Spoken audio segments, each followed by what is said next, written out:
ಚಲೋ ಆಗಿದೆ ನೋಡಿ.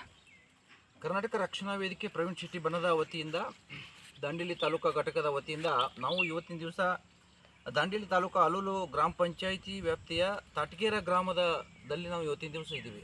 ಮುಂದೆ ದೇವಸ್ಥಾನ ಇದೆ, ದೇವಸ್ಥಾನದ ಎದುರಿಗೆ ಇರ್ತಕ್ಕಂಥ ಹೊಲದಲ್ಲಿ ನಾವು ಇವತ್ತಿನ ದಿವಸ ಬಂದಿದ್ದೇವೆ. ಯಾಕೆ ಬಂದಿದ್ದೇವೆ ಅಂತಂದ್ರೆ ತಾವಿಲ್ಲಿ ನೋಡ್ಬೋದು, ವೀರಗಲ್ಲು ಅಂತ ಹೇಳ್ಬಿಟ್ಟು ಇದನ್ನೇ ಕರೀತಾರೆ. ಈ ವೀರಗಲ್ಲು ಒಂದು 12ನೇ ಶತಮಾನದಿಂದ 14ನೇ ಶತಮಾನದವರೆಗೆ ಇಂಥ ವೀರಗಲ್ಲು ಆಗಿರೋದು ನಮಗೆ ಭಾಳಷ್ಟು ಕಂಡು ಬರ್ತದೆ. ಇವು ಯಾಕೆ ಅಂದರೆ ಅಂಥ ಸಂದರ್ಭದಲ್ಲಿ ಒಂದು ರಾಜರ ಒಂದು ಯುದ್ಧ ನಡೆದಿರ್ತಕ್ಕಂಥ ಒಂದು ನೆನಪಿಗೋಸ್ಕರ ಆಗಲಿ, ಅಥವಾ ಒಂದು ವ್ಯಕ್ತಿ ಒಂದು ಸಾಧನೆ ನೆನಪಿಗೋಸ್ಕರ, ಒಂದು ವೀರತ್ವವನ್ನು ತೋರಿಸ್ತಕ್ಕಂಥ ಒಂದು ನೆನಪಿಗೋಸ್ಕರ ಮಾಡಿರ್ತಕ್ಕಂಥ ಕಲ್ಲುಗಳಾಗಿರ್ತವೆ, ವೀರಗಲ್ಲುಗಳಾಗಿದ್ದು ನಮಗೆ ಕಂಡು ಬರ್ತದೆ. ಆ ಸಂದರ್ಭದಲ್ಲಿ ಇದು ಬಹುತೇಕ ಇಲ್ಲಿ ನೋಡ್ಬೋದು, ಇಲ್ಲಿ ತುರಾಯಿ ಇರೋದಂಥದ್ದು ಭಾಳಷ್ಟು ಹೆಣ್ಣುಮಕ್ಕಳು ಕಾಣಿಸ್ತಾರೆ. ಇಲ್ಲಿ ಕೂಡ ಕೆಳಗಡೆ ಇಲ್ಲಿ ಕೂಡ ಹೆಣ್ಣುಮಕ್ಕಳೇ ಯುದ್ಧ ಮಾಡ್ತಕ್ಕಂಥದ್ದಾಗಲಿ ಮತ್ತು ಕುದುರೆ ಮೇಲೆ ಇರ್ತಕ್ಕಂಥದ್ದಾಗಲಿ ಇದೆಲ್ಲ ನಮಗೆ ಇಲ್ಲಿ ಈ ಒಂದು ವೀರಗಲ್ಲಿನಲ್ಲಿ ಕಂಡು ಬರುತ್ತೆ. ಇಲ್ಲಿ 3 ಲೈನ್ ಇದೆ. ಒಂದು ಯುದ್ಧ ಮಾಡಿರ್ತಕ್ಕಂಥ ಸನ್ನಿವೇಶಗಳು ಕಂಡು ಬರ್ತದೆ. ಇನ್ನೊಂದು ಅವತ್ತಿನ ದಿವಸ ಯಾವ ರೀತಿ ಒಳಗೆ ಅವರ ಒಂದು ಆಟ ಪಾಠಗಳಲ್ಲಿ ಭಾಗವಹಿಸ್ತಿದ್ರು ಅನ್ನೋದ್ರ ಬಗ್ಗೆ ಕಂಡು ಬರ್ತದೆ. ಮೂರನೇದು ಯಾವ ದೇವರನ್ನು ಅವರು ಪೂಜೆ ಮಾಡ್ತಿದ್ರು, ಯಾವ ರೀತಿ ಪೂಜೆ ಮಾಡ್ತಿದ್ರು. ಇಲ್ಲಿ ನೋಡ್ತಾ ಇದ್ರಿ, ಇಲ್ಲಿ ಆಕಳದ ಒಂದು ಮಗು ಅದರ ಹಾಲು ಕುಡಿತಾ ಇದೆ ಅಂತ ಒಂದು ಸನ್ನಿವೇಶವನ್ನು ಇಲ್ಲಿ ಶಿವನ ದೇವಸ್ಥಾನ ಒಂದು ಇದೆ, ಶಿವನ ಒಂದು ಈಶ್ವರ ದೇವಸ್ಥಾನ ಇದೆ ಇಲ್ಲಿ. ಈ ರೀತಿಯಾಗಿರ್ತಕ್ಕಂಥ ಇದು ವೀರಗಲ್ಲು ಅಂತ ಹೇಳ್ಬಿಟ್ಟು ಇದನ್ನು ಕರೀತಾರೆ.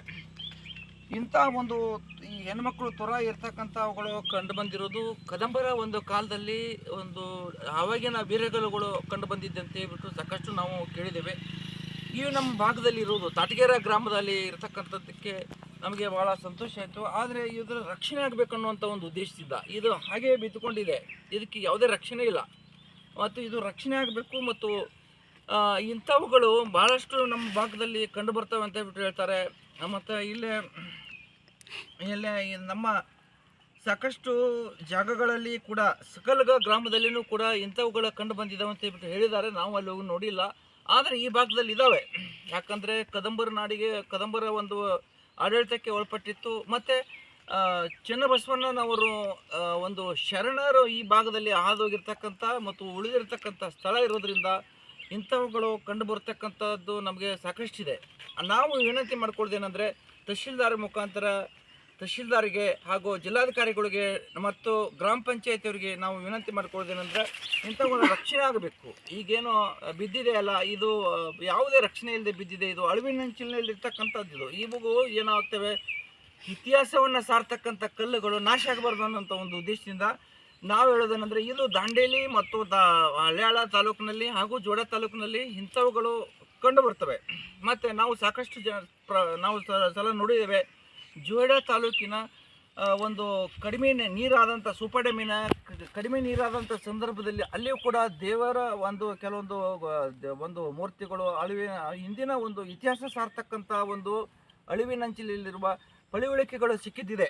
ಅವುಗಳೆಲ್ಲ ಒಂದು ರಕ್ಷಣೆ ಆಗಬೇಕನ್ನುವಂಥ ಒಂದು ಉದ್ದೇಶದಿಂದ ದಾಂಡೇಲಿ ತಾಲೂಕು ಮತ್ತು ಜೋಡ ತಾಲೂಕು ಮತ್ತು ಹಳ್ಯಾಳ ತಾಲೂಕು ಮೂರೂ ಕೂಡಿಕೊಂಡು ದಾಂಡೇಲಿ ತಾಲೂಕಿಗೆ ಒಂದು ಮಧ್ಯ ಆಗಿರ್ತಕ್ಕಂಥ ದಾಂಡೇಲಿ ತಾಲೂಕಿಗೆ ಒಂದು ಪ್ರಾಚ್ಯ ವಸ್ತು ಸಂಗ್ರಹಾಲಯವನ್ನು ಮಾಡಬೇಕು.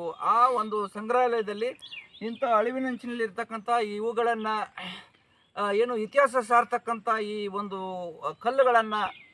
ಇವುಗಳನ್ನು ರಕ್ಷಣೆ ಮಾಡಿ ಅಲ್ಲಿಟ್ಟರೆ ನಮ್ಮ ಪ್ರವಾಸೋದ್ಯಮಕ್ಕೆ ನಮ್ಮ ಹೆಸರಾಗಿರ್ತಕ್ಕಂಥ ದಾಂಡೇಲಿಗೆ ಅದೊಂದು ಇದು ಮೆರಗಾಗ್ತೈತಿ. ಮತ್ತು ಸಿಕ್ಕಿರ್ತಕ್ಕಂಥ ಎಲ್ಲವುಗಳನ್ನು ಅಲ್ಲಿಟ್ಟರೆ ಇತಿಹಾಸ ತಜ್ಞರು ಮತ್ತು ಅಲ್ಲಿ ಬಂದು ನೋಡುವಂಥ ಸಾಧ್ಯತೆ ಇರ್ತೈತಿ. ಪ್ರವಾಸಕ್ಕೆ ಜನರು ಹೆಚ್ಚು ಬರ್ತಾರೆ ಅನ್ನುವಂಥ ಒಂದು ಉದ್ದೇಶದಿಂದ ಇವುಗಳ ರಕ್ಷಣೆ ಆಗಬೇಕು. ಇದು ಬಯಲಿನಲ್ಲಿ ಹಾಗೆ ಬಿದ್ದಿದೆ ಅನ್ನುವಂಥ ಉದ್ದೇಶದಿಂದ ಕರ್ನಾಟಕ ರಕ್ಷಣಾ ವೇದಿಕೆ ವತಿಯಿಂದ ನಾವು ಇವತ್ತಿನ ದಿವಸ ಇಲ್ಲಿ ಬಂದು ಅದರ ಬಗ್ಗೆ ನಾವು ಒಂದು ಮಾಹಿತಿಯನ್ನು ಕೊಡ್ತಾ ಇದ್ದೀವಿ. ಮತ್ತು ಇದು ರಕ್ಷಣೆ ಆಗಬೇಕು ಅಂತ ಹೇಳ್ಬಿಟ್ಟು ತಹಶೀಲ್ದಾರ್ಗೂ ಮತ್ತು ಹಾಗೂ ಜಿಲ್ಲಾಧಿಕಾರಿಗಳಿಗೂ ಹಾಗೂ ಗ್ರಾಮ ಪಂಚಾಯಿತಿಯ ಒಂದು ಅಧಿಕಾರಿಗಳಿಗೂ ಕೂಡ ನಾವು ಈ ಮೂಲಕ ವಿನಂತಿ ಮಾಡ್ತೀವಿ.